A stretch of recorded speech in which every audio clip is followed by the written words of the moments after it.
Olá pessoal, agora vamos resolver algumas questões sobre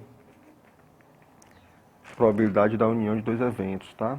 Estamos na página 159 e essa aula refere-se, se não me engano, à segunda atividade do tema probabilidades que eu propus para vocês. Atividade 9, não a atividade que a gente está trabalhando com isolamento social, não é isso? Bem, questão 24. As questões que eu passei para vocês foram 24, 28, 29 e 31. Vamos fazer a 24 aqui de início. Acho que eu vou fazer o primeiro item, tá? Vamos lá. Dois dados cúbicos não viciados são jogados simultaneamente sobre uma mesa. Determine a probabilidade de a soma dos valores das faces voltadas para cima desses dados ser um múltiplo de 2 igual a 10 ou igual a 5, um múltiplo de 2 ou de 3 maior que 10 ou menor que 4. Estão lembrando desse ou, né, que eu falei na aula anterior, no vídeo anterior? Esse ou, eu vou ter que calcular esses eventos e depois adicionar eles, adicionar essas probabilidades, tá? Vamos fazer a primeira parte. O múltiplo de 2. Lembrando, eu tenho dois dados, jogo os dois para cima. Quando eles caírem, eu vou observar as faces dos dois dados. Eu vou somar esses resultados, certo? Esses resultados, quando eu somar, vão dar vários valores. O menor valor é 2, quando cada dado dá o menor valor dele, 1 em 1, o mais 1 dá 2. E o maior valor possível é 12, quando dá 6 nos dois dados. É isso? 6 mais 6 dando 12. Então vamos ver quais desses resultados eu obtive um múltiplo de 2. Só lembrando, né, gente? Múltiplo de 2, quando eu falo que o número é múltiplo de 2, eu estou falando que ele é um número par. Lembrando disso. Então, vamos pegar dois dados, lançar para cima e calcular a probabilidade desse resultado ser um número par. A soma dos resultados tem que ser um múltiplo de 2, ou seja, um número par. Pessoal, olha o que foi que eu fiz aqui. Eu calculei o espaço amostral, todos os elementos dele, tá? Nós temos aqui 36 elementos. Vamos observar a primeira linha. O que é que está acontecendo na primeira linha? Eu supus que o primeiro dado sempre dava 1. E o segundo dado que foi mudando os seus resultados, variando do 1 ao 6. Agora, se o primeiro dado der 2, o segundo dado foi variando. O primeiro dado dá 3, o segundo dado variando.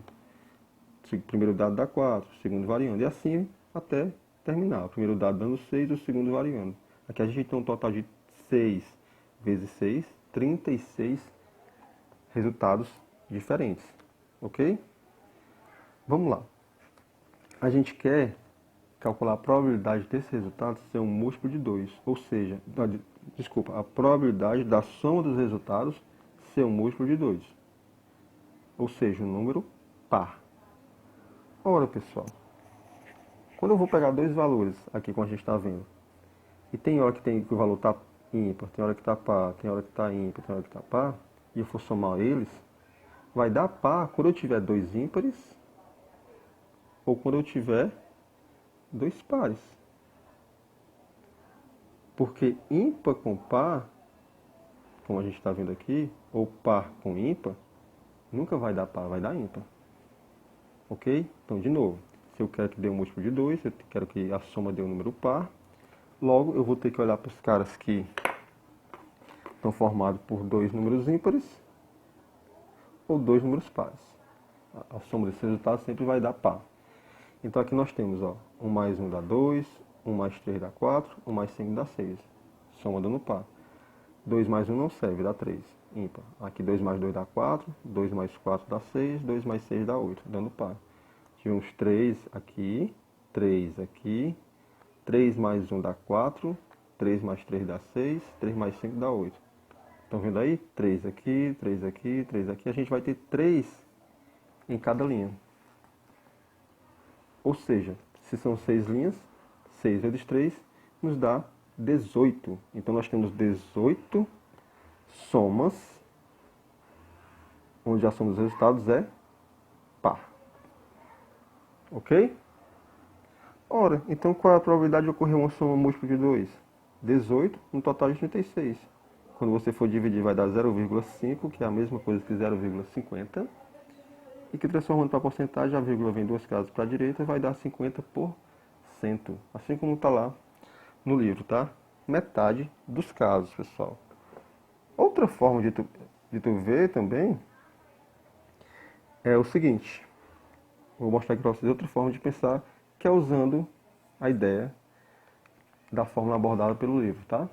Deixa eu subir aqui mais um pouquinho para vocês. A fórmula abordada pelo livro. Geralmente, questões de probabilidade, pessoal, são fornecidas fórmulas para elas. Mas geralmente você consegue resolver sem fórmulas, certo? Mas isso você vai ter que começar a praticar, resolver cada vez mais e mais questões, e assim o seu raciocínio vai ampliando.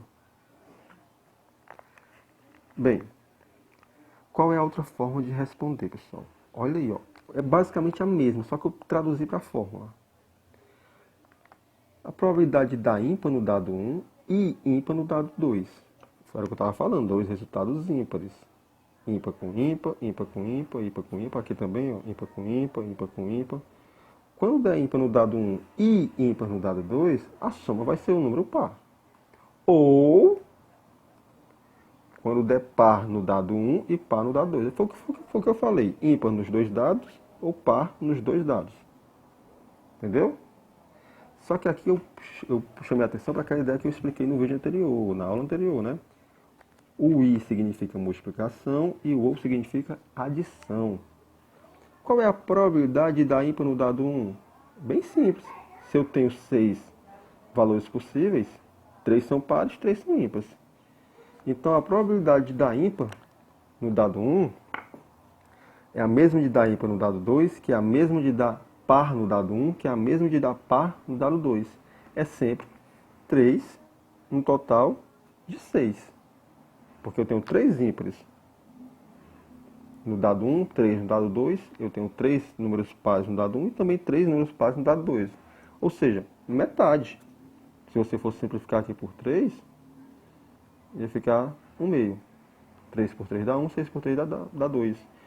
Ou seja, a probabilidade de dar ímpar no dado 1 é 1 meio, de dar ímpar no dado 2 é 1 meio, de dar par no dado 1 também é 1 meio, de dar par no dado 2 também é 1 meio. São eventos equiprováveis. Lembram isso que a gente falou na primeira aula de probabilidade? Então, como o I a gente usa a ideia de multiplicação e o a ideia de adição, eu vou pegar 1 meio vezes 1 meio, 1 vezes 1 dá 1, 2 vezes 2 dá 4, fica 1 quarto mais 1 quarto. Só que 1 quarto mais 1 quarto dá 2 quartos. Simplificando por 2, fica 1 meio, que dividindo vai dar 0,50 também, que é metade, e 50%.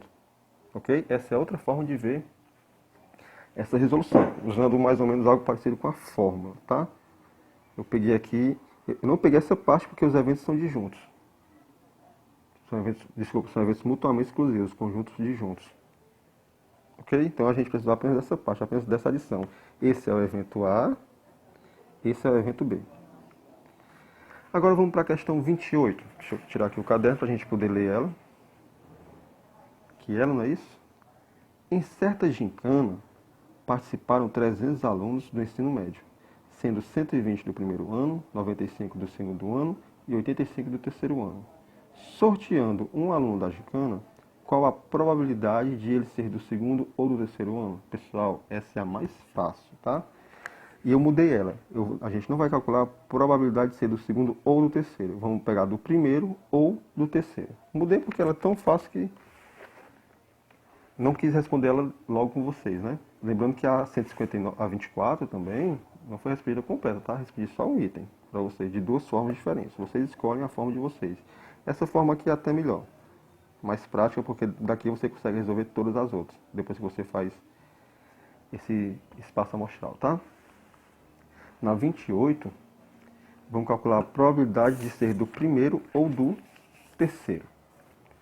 Bem, são eventos mutuamente exclusivos, pessoal. Ou o aluno é do primeiro ou é do terceiro. Não tem interseção entre eles. Não tem essa do aluno ser do primeiro e do terceiro. Então vamos calcular a probabilidade dele ser do primeiro mais a probabilidade dele ser do terceiro. No primeiro ano temos quantos alunos?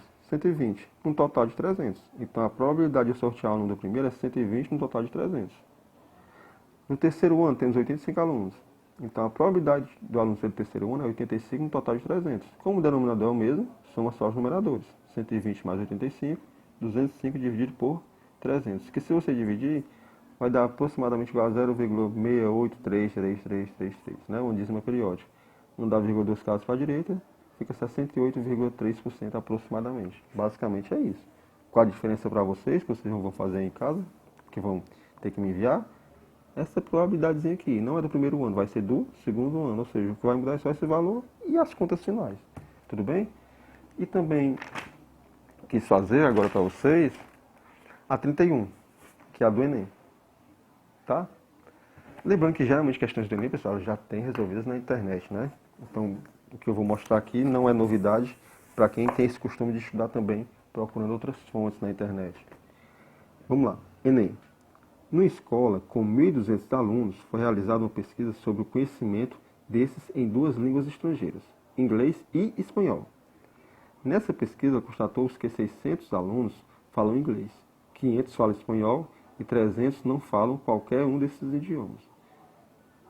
Escolhendo-se um aluno dessa escola ao acaso e sabendo-se que ele não fala inglês, eu já sei que ele não fala inglês, qual a probabilidade de que esse aluno fale espanhol? Vamos lá. Ele quer pegar um aluno dessa escola, que você já sabe que ele não fala inglês, ou seja, ele não pertence ao grupo dos que falam inglês. E qual é a probabilidade desse aluno falar espanhol? Aí tu vai falar, Daniel, tem 500 que falam espanhol, é 500 no total de 1.200. Não, né? E se você pegar essa opção 500 no total de 1.200, tem alguma opção que bate aqui? Acho que não. Que geralmente o Enem faz isso, né? Ele pega opções aqui e coloca só para ver de propósito, para que você caia nela. Nesse caso aqui, pessoal, é o seguinte. Primeiro ponto. Aqui nos leva muito para o ano passado, para o primeiro ano. Eu tenho 600 que falam inglês e 500 que falam espanhol, já dá 1.100. 1.100 com 300 que não falam nenhuma delas, que não falam inglês e nem espanhol, 600 com 500, 1.100, com 300, 1.400. Está passando aluno. Tá vendo aí como está passando aluno? Por que está passando aluno? Porque existe aluno que fala inglês e espanhol ao mesmo tempo. Existe interseção desses conjuntos. Então vamos lá. Foi o que eu fiz aqui. Peguei esse diagramazinho aqui, ó. Assim, e eu mudei a questão, tá? Porque eu também considero ela uma questão até fácil, também porque vocês têm fontes na internet, outras fontes de pesquisa. Eu peguei 600 que falam inglês, 500 espanhol e 200 que não falam inglês e espanhol. Desculpa, 200 que não falam inglês ou espanhol, nenhuma delas, certo? Então, desses 200, eles falam nenhuma dessas duas línguas. A gente continua tendo um total de 1.200 alunos. A única coisa que eu mudei foi essa aqui, que lá na questão que eu tenho é 300 e aqui 200. Então, quando a gente for pegar esse diagrama para representar, a gente vai ter o conjunto dos que falam inglês, dos que falam espanhol, uma possível interseção entre eles, que a gente vai ver que realmente existe, e os 200 fora. Esses 200 falam língua alguma. Ou seja, os que falam inglês e espanhol tem que dar um total de 1.000 alunos, porque o total é 1.200, mas 200 não falam nenhuma dessas duas. Então, para cá sobram 1.000 alunos. Só que se tu perceber, eu tenho 600 que falam inglês e 500 que falam espanhol. 600 com 500 dá 1.100. E aqui é para ter só 1.000. Então, qual é a primeira ideia? A gente vai ter que começar pela interseção, saber quantos alunos estão aqui. A gente sabe que o número de elementos da união dos que falam inglês com espanhol é 1.000. Ou seja, a gente vai usar aquela fórmula lá, o número de elementos da união é o número de elementos dos que falam inglês, mais os que falam espanhol, menos a interseção, porque eu vou estar contando duas vezes, e isso tem que dar 1.000. Aqui tem 600, aqui tem 500. 600 mais 500, 1.100. 1.100 menos esses caras tem que dar 1.000. Logo, é porque esses caras aqui, pessoal, é 100. Ok? Uma dica que eu dou para vocês, bem rápida, né? Vamos lá. Aqui tem que ter 1.000 e aqui está dando 1.100. Está passando quanto? Passando 100, exatamente isso. Essa diferença entre eles dois, a soma dos dois e o total que tem que ter é exatamente a interseção. Então aqui, pessoal, tem que ter exatamente 100 alunos. Então, se desses 100 aqui, quantos falam somente inglês? 600 falam inglês, mas já tem 100 dentro. Então fica 500 para cá. 500 falam somente inglês. E os que falam espanhol? 500. Só que já tem 100 dentro do conjunto espanhol. Então 400 falam somente espanhol. Voltando à pergunta da questão, vou até voltar para o livro. Escolhendo-se um aluno dessa escola ao acaso e sabendo que ele não fala inglês, ou seja, eu já sei que ele não está nesses 600 aqui. Ele não fala inglês, ou seja, a parte do inglês sai. Eu vou olhar só para esses aqui. A pergunta é, qual é a probabilidade que ele fale espanhol? Ora, eu tenho um total de 600 alunos. Estão vendo como agora dá 1.200? Ó? 500 com 100, 600, 600 com 400, 1.000, 1.000 com 200, 1.200. Ok? Está dando 1.200 certinho agora. Eu vou excluir os que falam inglês, porque eu já sei que ele não fala inglês. Então fica 400 com 200, 600. Eu tenho um total de 600 alunos. Desses 600, 400 falam espanhol, que é isso que ele quer.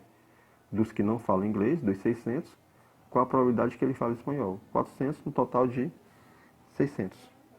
Aqui. E se você for dividir, vai dar 0,6, 66,666%. Lá na questão, as opções estão em fração. Então, o que a gente pode fazer? Cancelar dois zeros, fica 4 sobre 6. E dá para simplificar por 2. 4 por 2 dá 2, 6 por 2 dá 3. Seria essa opção, que no caso lá não tem, porque eu mudei a questão. Tá ok, pessoal? Assim, só subir mais um pouquinho, tá? Aqui, ó. 4 sextos, simplifiquei por 2, ficou 2 terços. Que essa opção não tem lá porque eu mudei aqui a quantidade total dos que falam, dos que não falam língua alguma dessas duas citadas, ok? Obrigado e bons estudos.